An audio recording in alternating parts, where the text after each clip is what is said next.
Jadi perutnya itu kayak ibaratnya diisi sama air gitu. Diisi sama air? Iya, diisi sama air. Terus masuk juga makhluk, cuman gue nggak tahu itu makhluk apa yang bagian gede di perutnya bokap gua. Makanya ketika nyokap gua itu.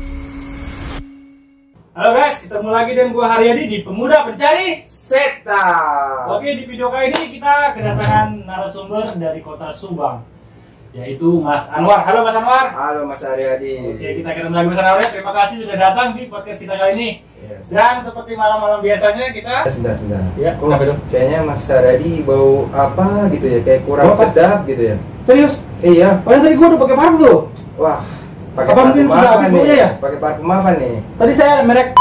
Saya punya rekomendasi nih untuk Mas Haryadi. Iya. Ini parfum tuh wanginya untuk menaklukkan para wanita. Ini dia parfumnya.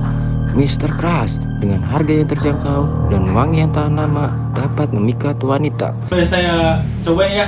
Silakan Mas Haryadi kalau tidak percaya. Wanginya bagus ya wanginya. Wah, enak sekali Mas Haryadi. Kenapa nggak dari dulu aja, Cok? Gua kemarin itu ditolak cewek gara-gara gua bau. Nah, ini solusinya Mr. Crush untuk menaklukkan para wanita yang Mas Haryadi incar. Buat kamu jangan lupa beli. Nanti linknya kita cantumin di deskripsi, Cok ya. Namanya apa ini? Mr. Crush. Mr. Crush dari Skin Plus. Dari Skin Plus. Oke, Cok, kali ini lu mau cerita tentang apa nih, Cok? Gue sih kali ini mau cerita tentang kejadian nyata bokap gua ya. Jadi kisah nyata nih. Ini kisah nyata yang gua alami di tahun 2010 yang berangsur 2 tahun, berarti sampai 2012.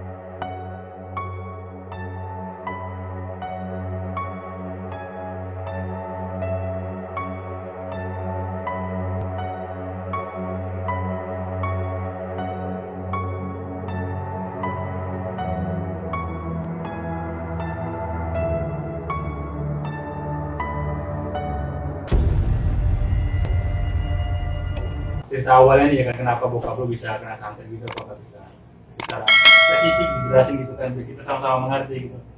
Jadi awalnya itu gua tuh kan punya warung nih, ya kan, Iya. sama saudara gua.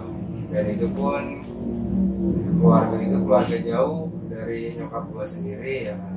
Itu dia tuh asli orang Sunda juga.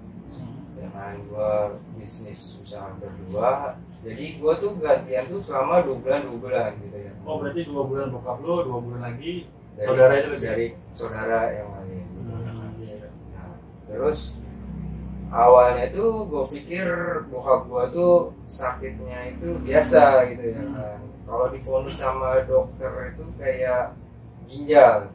Oh, saya ginjal. Iya, kalau divonis sama dokter gitu Iya. ya. Cuman anehnya itu perutnya tuh bengkak gitu kan, kakinya bengkak, tapi di bengkaknya itu bukan kayak sakit biasa gitu ya kan. Kayak kakinya itu misalkan dipencet kan bengkak tuh kakinya. Iya.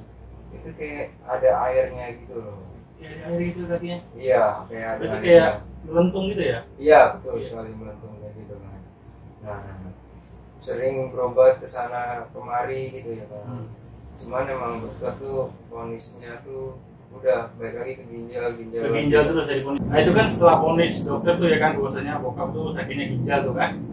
Terus kenapa bisa tahu bahwasanya bokap tuh kena santet itu gimana sih? Nah, ini tuh awal kecurigaannya itu bokap gua udah minum obat itu dari dokter udah lama tapi nggak membuahkan hasil gitu Tidak ada perubahannya sama sekali gitu ya? nggak ada perubahannya sama sekali. Dan ketika keluarga gua jaga warung itu, Iya. berarti sama saudara gua itu dulu pas almarhum nyokap gua masih ada, Iya. itu sering inilah ya, apa sih namanya, sering kejadian yang aneh kasih menurut gua gitu. Kejadian aneh? Kejadian yang aneh, contoh misalkan kayak nyokap gua waktu itu pernah ya lagi ngerebus kopi gitu ya kan. Ada orang mesen kopi, tiba-tiba gelasnya itu pecah gitu. Gelasnya pecah tiba-tiba. Gelasnya pecah, aneh tiba-tiba gitu kan. Tapi biasanya kayak gitu kan. Biasanya enggak, kalau emang kepanasan itu enggak mungkin sampai pecah kayak gitu kan. Iya. Itu aneh, gue nggak tahu kenapa ya kan. Nah terus waktu itu akhirnya nyokap gue kan emang punya kakak ya. Kakaknya itu menurut gue sih emang orang bisa lah ya kan. Iya. Ketika kakaknya nyokap gue datang ke rumah itu ketahuan, wah ini kayaknya emang ada yang gak beres sakitnya itu. Berarti sakitnya karena kiriman gitu ya? Ya awalnya juga nggak tahu nih kenapa gitu ya kan, apa yang salah sama keluarga gue, padahal keluarga gue tuh kayak nggak pernah ngusik orang lain ya kan, nggak pernah iri juga sama orang ya kan, tapi nggak tahu kenapa kok bisa gitu kayaknya orang sampai sirik begini ngirim santet juga ke bokap gue ya kan.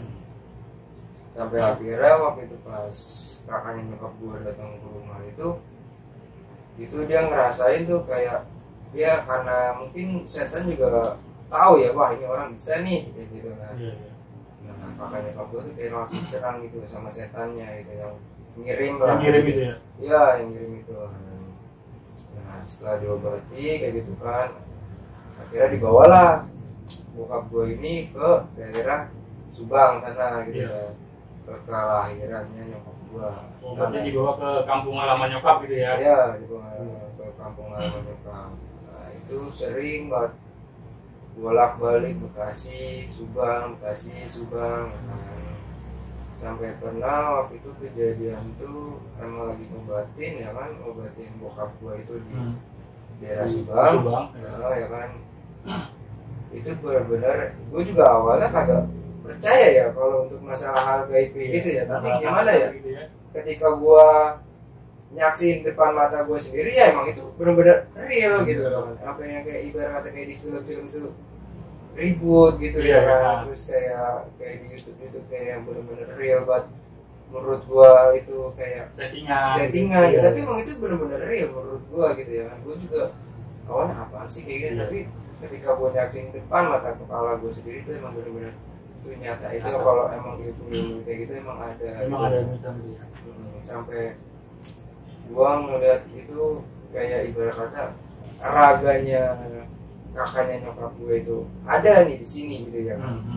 Tapi sukmanya itu adanya di atas gitu ya kan, karena yang nyegat si setan ini ya kan. Ketika di setan itu dikeluarin ya kan, setan keluar, raganya kakaknya nyokap gue mah ada di situ, cuman tangannya emang tangan kayak ibadah, gue nggak tau lah ibadah atau gimana gitu. Setannya balik lagi masuk lagi ke saudaranya nyokap gue. Jadi karena kalau emang mau mengobati itu harus ada perantara kan, nggak mungkin langsung ngobatin gitu aja, pasti harus ada perantaranya untuk memasukkan setan ini ya kan, ke tubuh siapa gitu ya kan. Itu ke tubuhnya ada lagi saudara gue. Berarti ibaratnya ada orang ketiga gitu ya? Nah orang ketiga untuk perantara, kamu ini suruhan siapa gitu ya. Makanya ada itu di YouTube itu yang menginterogasi makhluk jin, berarti seperti itulah istilah kata ya? Iya seperti itu benar. Kalau emang kita menyaksikannya langsung sih, itu emang benar kenyataan, itu ada gitu ya. Tapi yang gimmick-gimmick juga ada. Tapi kalau yang gue alamin sendiri ya kan, gue saksi sendiri itu benar-benar real nyata yang gue alami gitu kan. Nah terus ketika si setan ini dimasukin ke tubuhnya saudara gue dari nyokap gue itu ya kan, bukan yang dari gantian dagang itu ya. Itu setannya sampai minta ampun kan, saya mau pulang tapi saya nggak bisa pulang. Lu kenapa? Tanya sama kakaknya nyokap gue kan. Iya soalnya di atas itu ada yang jaga gitu. Siapa yang jaga gitu, nggak tahu tuh orangnya, ada yang di atas yang jaga ya. Cuman dia tuh ngomongnya pakai bahasa Sunda gitu. Bahasa Sunda. Cuman gue mengertinya karena gue tahu gitu artinya bahasa Sunda. Cuman gue nggak bisa ngucapin gitu. Katanya ada yang jaga. Nah akhirnya ketika setan itu bolak-balik mau pulang balik lagi, mau pulang balik selama 3 kali, akhirnya kakaknya gue ngomong itu tuh yang di atas itu, wah lu tahu nggak ini yang masukin ke tubuhnya saudaranya istri apa suaminya dia itu siapa gitu. Itu tuh anak gua kayak gitu. Itu tuh anak gua kayak gitu. Lu kirim mana siapa? Jadi setannya minta ampun. Kira dilepas itu setan ya kan. Setelah kejadian itu bokap gue ya biasa aja gitu, akhirnya meninggal. Tapi ketika bokap gue berobat lagi ke Subang, jadi kan bokap gue itu berobat dua guru lah ibarat kata gitu. Berarti 2 orang pinter lah. Dua orang pintar ya, Iya. 2 orang pintar bukan 2 orang guru ya. Hmm. Karena satunya kan sama saudara nyokap gue. Iya, satu saudara sendiri, satu lagi sama orang pinter gitu ya. Iya betul. Oh, iya. Nah ketika berobat ke orang pintar yang satu lagi itu, bener emang gue akuin tuh itu berobatnya kan gue di daerah Subang juga. Iya. Itu emang bener bokap gue diobati gitu, emang gue asli melihatnya itu ngeri banget ya, itu si orang ngobatin ini dia tuh pakai kayak keris kayak gitu. Oh, berarti- emang cuman kayak ngobatin bokap gue ini dia ilmu hitam sih, beda dibandingkan sama kakaknya nyokap gue. Iya, nah dia sampai gue pernah yang gue tahu tuh gue nggak tahu ya bentukannya kayak gimana, tapi emang yang gue lihat sih dia nyebut-nyebut kayak dia punya naga, punya apa gitu. Cuman gaib, cuman gue nggak tahu, gue nggak pernah ngeliat kasat mata kayak gitu. Yang tapi emang diakuin sama di kampungannya dia tuh dia emang ilmunya ilmu gaib. Ilmu gaib semua ya. Iya kayak gitu.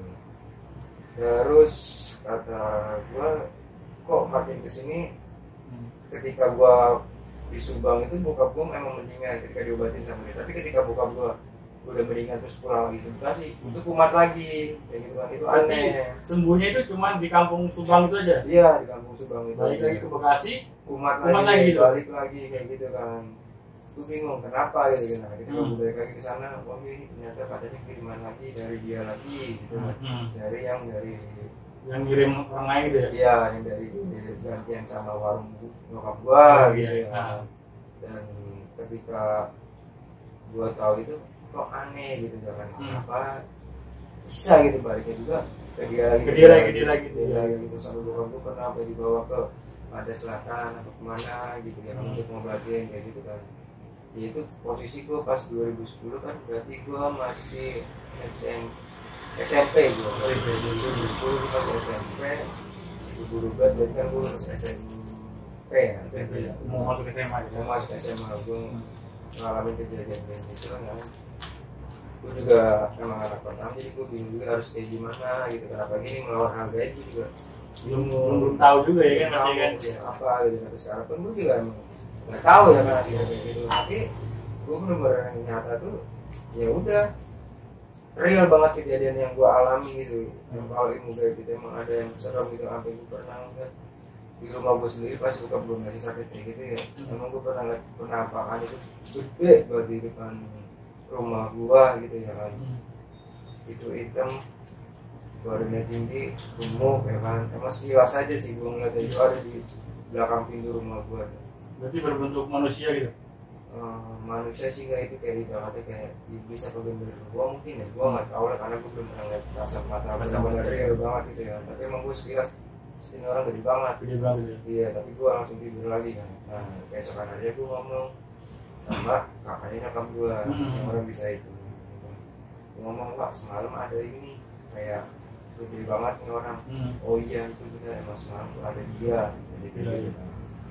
Nah waktu itu emang nyokap gue kan pas buka gue sakit itu sering membaca kayak tasbih kayak gitu ya. Sering zikir lah gitu Iya, iya kayak gitu kan, sholat malam kayak gitu kan. Cuman kata nyokap gue dulu pas masih hidup sih dia ngomongnya pas dia membaca gitu betul tuh kayak goyang-goyang sendiri kayak gimana gitu. Iya itu aneh ya. Posisi ya gue karena masih SMP gue nggak tahu apa-apa kan. Ya udah gue tidur aja gitu. Cuman nyokap gue cerita waktu itu pas ngobatin tuh banyak hal kejadian yang aneh menurut gua. Sama di luar nalar sih ya, kalau untuk normal gitu. Kalau hal gaib mungkin biasa aja. Biasa aja mereka. Iya, kayak gitu. Nah, sampai akhirnya gua nggak tahu itu gua harus berapa untuk berobatnya dia sendiri, ya kan? Sampai akhirnya pas di 2012 bokap gua sembuh. Akhirnya kakaknya nyokap gua ini cerita dengan detailnya apa yang 2 tahun ini gue alami. Ternyata ketika bokap gue ini berobat ke Subang, orang yang pintar satunya lagi itu si orang pintarnya ini dia tuh ngerasa keenakan gitu. Ketika gue berobat, keluarga gue ngasih uang gitu. Ibaratnya dia tuh dimpanin terus gitu loh. Ya kan, jadi kayak udah keenakan dapat duit dari keluarga gue, dimainin lah sama dia gitu, dengan alibi oh ini kiriman tuh dari yang Orang. sebelumnya Berarti gitu. dijadikan bank keliling lah gitu ya. Iya, Oh. bisa dibilang seperti itu kan. Nah, sampai akhirnya berarti dia jahat juga gitu ya. Iya. Iya. Dan ternyata emang kakaknya nyokap gue tuh ketika ketemu gitu sama dia, emang dari sama aja kayak kita nih ngobrol Ngobrol, begini, iya. ngobrol begini, tapi di belakangnya dia gitu ya kan, gaibnya dia tuh dia berantem. Berantem. Iya, cuman gue nggak tahu Iya. karena gue nggak punya ilmu kayak gitu kan. Nggak bisa ngeliat ya. Nggak bisa ngeliat, gue juga nggak bisa merasakan hal yang kayak gitu kan. Itu yang akhirnya ternyata licik juga gitu permainannya kan. Niatnya mau nyembuhin tapi setelah pulang dikasih penyakit lagi gitu Penyakit ya kan. lagi ya, dan akhirnya bokap gue balik lagi ngeluarin uang lagi. Wah, iya. Iya kayak gitu sampai akhirnya bokap gue nggak tahu habis berapa uang gitu untuk mengeluarkan penyembuhannya dia sendiri sih kayak gitu. Dan sembuhnya itu sama siapa itu? Akhirnya sembuhnya bokap gue ini ketika si orang pinter ini dicabut ilmunya sama kakaknya nyokap gue. Oh, berarti yang nyabut itu kakaknya langsung ya? Ya, kakaknya nyokap gue langsung, cuman gak bisa dicabut secara keseluruhan kata kakaknya nyokap gue, karena si orang pintar ini dia tuh emang turun temurun ilmu hitamnya dia sendiri. Berarti udah dari keluarga gitu. Iya, silsilah itu. dari silsilah, dan dia juga punya kayak ibarat kata kitab yang benar-benar dipegang sama dia dari turun temurun dari nenek moyang ini, dan itu nggak bisa dihilangin gitu. nggak bisa dihilangin. Ya. Itu sih yang gua tahu dari ini. Nah, yang gua tahu itu ternyata orang pintarnya ini dia itu masih saudara gitu dari bokap gua, cuman jauh gitu saudaranya, masih di Subang cuman jauh gitu ya kan. Dan dia ini nggak senang sama keluarga dari kakek gua kayak gitu. Makanya akhirnya sebenarnya tuh kata kakaknya nyokap gua, sebenarnya yang diincar itu nyokap gua. Oh, diincar nyokapnya, cuman nggak tembus gitu ya. Nah, yang lagi apesnya itu bokap gua dari apesnya, dan kenalah bokap gua sana itu selama 2 tahun itu.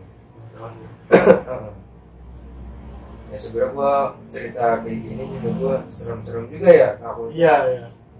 gimana gitu ya, Benar apa gimana gitu ya, apa dia tahu apa gimana gitu. Cuman gua ya berpegang aja lah sama iman gua sendiri kan. Bismillah aja gitu ya. Bismillah aja lah, apa yang gua ini gua nggak pernah musik orang, walaupun kadang-kadang hidup kan kalau kita nggak musik orang juga orang kadang-kadang iri gitu. Iya benar-benar. Banyak orang gitu sama kita, makanya kita jangan terlalu pamer kadang di sosial media sering ya. Nah iya itu dia, kadang kita nggak pamer juga kan, orang juga gimana ngeliatnya gitu, seakan kita pamer padahal kan enggak gitu. Enggak, biasa aja gitu ya. Dan gua juga cuman yang bersyukurnya ya alhamdulillah sampai ini ya kan, sekarang ini gua udah mendingan, udah sehatan, udah nggak merasakan hal yang seperti 2010 yang gua alamin itu ya. Alhamdulillah sih seperti itu ya. Dan warung pun berjalan lancar sih untuk sekarang ya.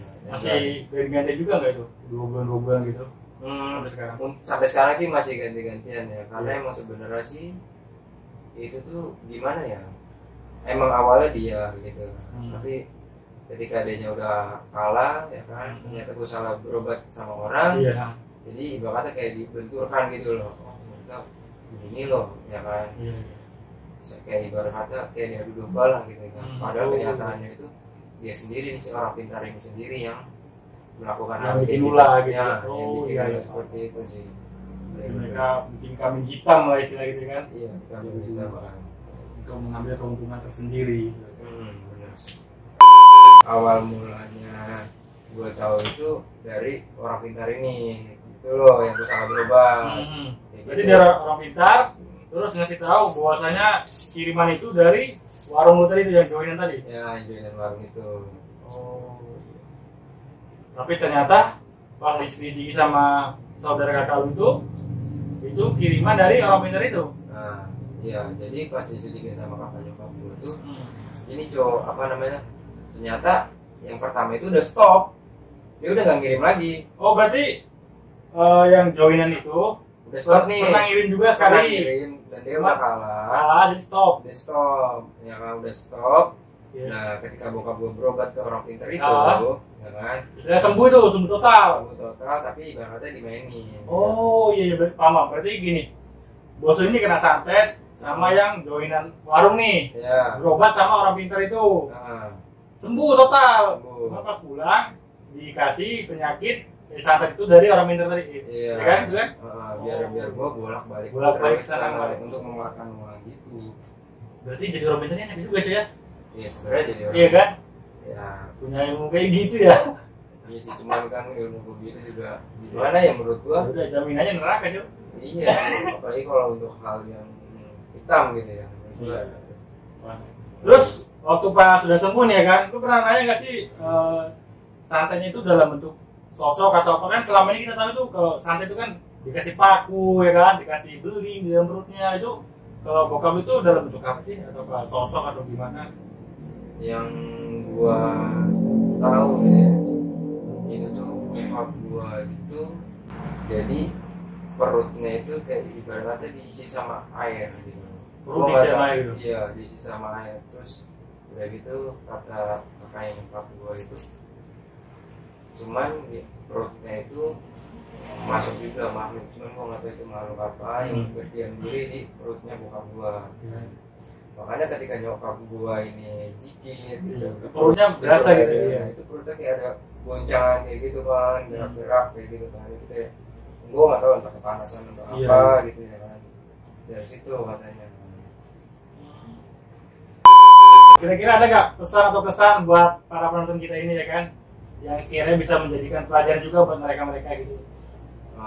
Kalau pesan dan pesan dari saya untuk semua yang penonton gitu ya kan, intinya kita tuh berbuat baik aja ke semua orang ya kan, jangan pamer harta gitu ya. Kadang kita nggak pamer harta juga kan, orang ada aja yang lihatnya fancy nih orang kok kayak tunjukin hal yang dia punya gitu ya kan, padahal kan kita nggak mau bikin gitu kan. Intinya sih dalam berhidup kita saling silaturahmi, terus jangan saling ikut atau menyinggung perasaan orang lain, dan satu lagi ibadah sama Allah jangan ditinggalkan. Oke, terima kasih Mas Awa buat ceritanya. Terima kasih juga udah datang di podcast kita kali ini. Ya. Semoga orang tuanya sehat-sehat selalu ya. Amin. Terima kasih Mas Haryadi sudah mengundang saya juga di podcastnya Pemuda Pencari Setan. Oke, buat kamu semua yang udah nonton, terima kasih semuanya. Terima kasih buat kamu yang udah subscribe channel ini. Gak ada setan, Kita cari. ada setan. Kita lari. Oke, see you.